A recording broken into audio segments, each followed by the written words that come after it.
एक बार फिर बात कर लेते हैं सीएनजी की बंदिश की। तो कराची में ऑल पाकिस्तान सीएनजी एसोसिएशन का गैस की बंदिश के खिलाफ सुई सदर्न गैस कंपनी एसएसजीसी के दफ्तर पर एहतजाजी धरना आज तीसरे रोज भी जारी है। क्या सूरत हाल है इस वक्त, कफील अहमद से जानते हैं। कफील बताइएगा।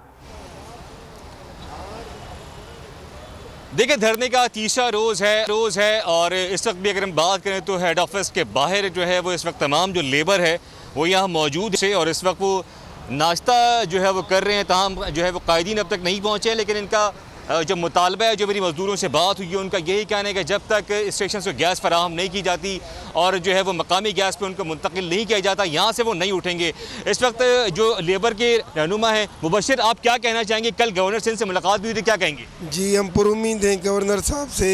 उन्होंने हमें यकीन दहानी दिलाई है कि वज़ीर आज़म साहब से मैं जाके आज मुलाकात करूँगा और हम इमरान खान साहब से भी पुरुम्मीद हैं और ये उम्मीद रखते हैं कि ये हमारा जायज़ मसला है, ये हल किया जाए। ना हुआ तो क्या धरना जारी रखेंगे आप लोग? वो इस वजह से कि घर में भी कुछ भी नहीं है खाने के लिए, क्योंकि सीएनजी स्टेशन बंद है।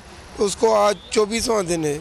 मालकान ये कह रहे हैं कि भाई हम कमाएंगे, इस स्टेशन चलेगा तो हम आपको तनख्वाह देंगे। ठीक है जी, ये आपने बात सुन ली। जिस तरह उनका कहना है कि उनके घरों में भी कुछ खाने को नहीं है और जो लेबर है वो बड़ी तादाद में ना सिर्फ बेरोज़गार हो रही है बल्कि उनके घरों में जो है वो मुख्तलिफ फाकों की नौबत भी जो है वो आ चुकी है। अब देखना यह है कि वज़ीर आज़म पाकिस्तान किस हद तक जो है वो इस फैसले पर इम्प्लीमेंट कराते हैं और सिंध की जो गैस है इस वक्त स्टेशन को वो किस हद तक फराहम हो सकती है, ताकि ये जो स्टेशन की बंदिश है 2.5 माह की। कफील, बहुत शुक्रिया आगाह करने के लिए।